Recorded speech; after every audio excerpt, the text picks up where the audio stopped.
Hello guys, welcome back to my YouTube channel E N learners. आप आप सब अच्छे होंगे। तो आप सभी के बहुत सारे डाउट आ रहे थे क्योंकि आपकी आ चुकी है वैकेंसीज, जिसके बारे में मैंने आपको इससे पहली वीडियो में बताया पूरा का पूरा क्या फेक है क्या सच है। लेकिन जो ये आपके असिस्टेंट टीचर की वैकेंसीज आ रही है 7,466, तो इसमें सबसे बड़ा डाउट है मैम कॉम्बिनेशन बता दो, सब्जेक्ट कॉम्बिनेशन क्या लगेगा, क्या हमें करना है क्या नहीं। तो उस चीज़ के बारे में जल्दी से जानते हैं। तो आप में से अगर कोई नया हो तो इस चैनल को सब्सक्राइब जरूर कर लेना, क्योंकि यहाँ पर आपको मिलते हैं ऑथेंटिक इन्फॉर्मेशन।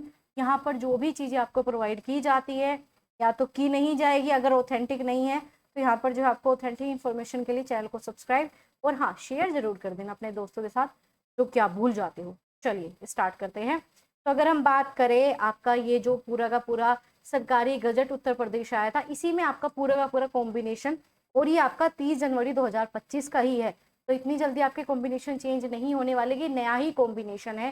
तो चलिए जानते हैं जो कि आपकी वैकेंसीज आने वाली है उसमें कॉम्बिनेशन क्या लगेगा, डेट कब कहाँ कैसे क्या सारी चीजें इससे जस्ट पहले वाली वीडियो में मैंने आपको बताई है, तो वो जाकर चेक जरूर कर लेना, ठीक है। तो अगर हम बात करें सहायक अध्यापक पुरुष महिला सामाजिक विज्ञान, जो कि एक बड़ी दुविधा रहती है मैम हमारा तो एसएसटी है, इसका कॉम्बिनेशन क्या रहेगा। तो एसएसटी के लिए जो है आपको यहाँ पर इन्होंने बताया कोई भी 2 विषय आपके होने चाहिए कम से कम स्नातक में।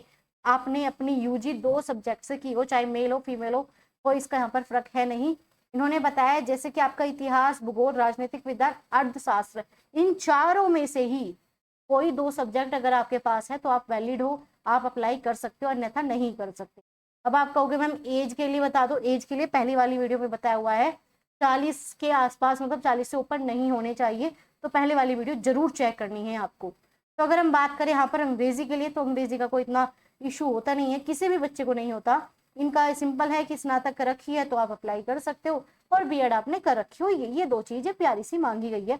हाँ बीएड आपका कंपलसरी है, आप ये सोचो बीएड ना हो तो बीएड वाले ही अप्लाई करेंगे। अब एक डाउट ये होता है कि मैम हमारी तो फर्स्ट ईयर चल रही है, क्या हम अप्लाई कर सकते हैं? बिल्कुल भी नहीं कर सकते। बीएड अपेयरिंग वाले इस फॉर्म को फिल ही नहीं कर सकते। तो बीएड पूरी कंप्लीट होनी चाहिए, प्रॉपर रिजल्ट आना चाहिए, प्लस में आपका कॉम्बिनेशन सी टेट वी टेट यहाँ पर कहीं कुछ भी नहीं लिखा और ना ही इसमें लगता है। तो अगर हम बात करें गणित की, बात करें सहायक अध्यापक पुरुष महिला में जो है आपकी गणित, तो गणित में भी सिंपल सी बात है, बीएससी क्या हो, यूपी में बीएससी चलता है, और ऐसी डिग्री होनी चाहिए आपके पास जो मान्यता प्राप्त विश्वविद्यालय से प्राप्त हो। फेक वाली चीजें होगी तो आप कहीं भी अप्लाई नहीं कर पाओगे, वो तो आपका अलग किस्सा हो जाता है। तो बीएड हो प्लस आपने बीएससी कर रखे हो मैथ के साथ तो आप अप्लाई कर सकते हो, अपेयरिंग वालों को कोई मौका नहीं मिलेगा।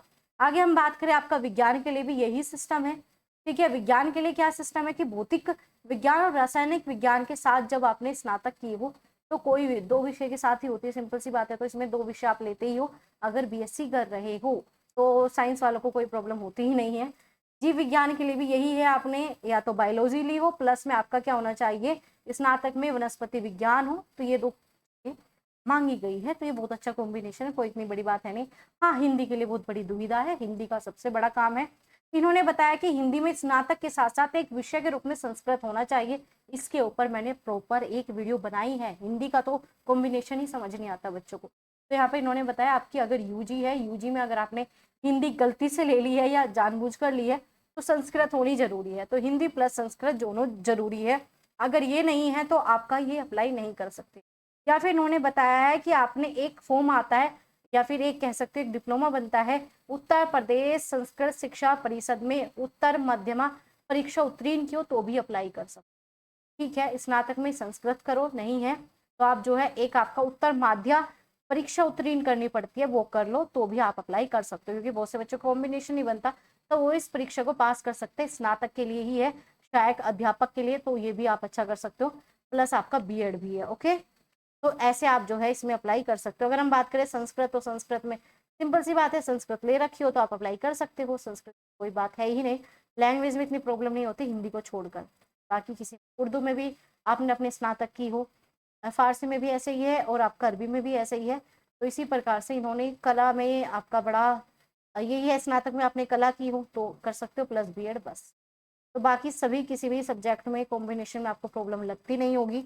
अगर आपको ये है नहीं मुझे तो कॉम्बिनेशन में प्रॉब्लम है मैम प्लीज़ बताइए, तो आप मुझे कमेंट कर देना। बाकी कंप्यूटर वाला बड़ा सिंपल है, आपने कोई भी कोर्स किया हो, 3 साल की डिग्री की हो कंप्यूटर में, स्नातक की हो, या फिर आपने कंप्यूटर एप्लीकेशन में स्नातक की हो, या फिर आपने NCT के साथ आपने जो आपका कोर्स बनता है A स्तरीय कोर्स के साथ आपने स्नातक की हो तो भी अप्लाई कर सकते हो। कुल मिलाकर आपका यहाँ पर स्नातक मांगी गई है, प्लस आपका यहाँ पर जो है और भी ऑप्शन आपको दिए हैं, तो आप इन ऑप्शन को भी पढ़ सकते हो। ठीक है, बीएड का यहाँ पर कोई ऐसा कंपलसरी होता नहीं है, तो यहाँ पर बीएड नहीं मांगी गई, कंप्यूटर के साथ बीएड नहीं है। और बाकी किसी भी सब्जेक्ट में कोई भी आपको प्रॉब्लम लगे तो आप मुझे बता देना, और ये पूरी पीडीएफ आपको हमारे प्यारे से छोटे से टेलीग्राम पे मिल जाएगी। आपको टेलीग्राम का लिंक मिलेगा चैनल के अबाउट सेक्शन में, ये रहा, तो यही है आपका लिंक, इस पे जाके आप क्लिक करोगे तो आपको जो है सारा ये पूरा का पूरा मिल जाएगा, जो भी आपका सब्जेक्ट है उसके अनुसार चेक कर लेना। तो मैंने आपको सारी ही अपडेट बता दी, क्या है आपका पेपर, क्या है सारी चीज़ें, ये भी मैं नोटिस आपके साथ शेयर कर चुकी हूँ, पूरा एज क्राइटेरिया सब कुछ।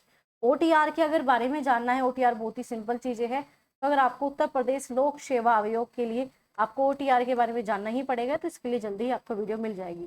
तो ऐसी इन्फॉर्मेटिव सटीक इन्फॉर्मेशन के लिए आप हमारे चैनल को सब्सक्राइब कर लेना और अपने छोटे बड़े भाई बहनों के साथ शेयर जरूर कर देना, और लाइक करना बिल्कुल मत भूलना। लाइक करने से क्या होता है, ये वीडियो दूसरे स्टूडेंट तक पहुँच जाती है। और कहीं कोई डाउट, कोई कन्फ्यूजन लगा हो तो कमेंट करके जरूर बता देना। मिलते हैं आपसे ऐसे इंफॉर्मेटिव वीडियोस के साथ। अपना ध्यान रखना, कहीं भी कुछ भी दुख दर्द पीड़ा या डाउट लगा हो तो कमेंट करके बताना बिल्कुल मत भूलना।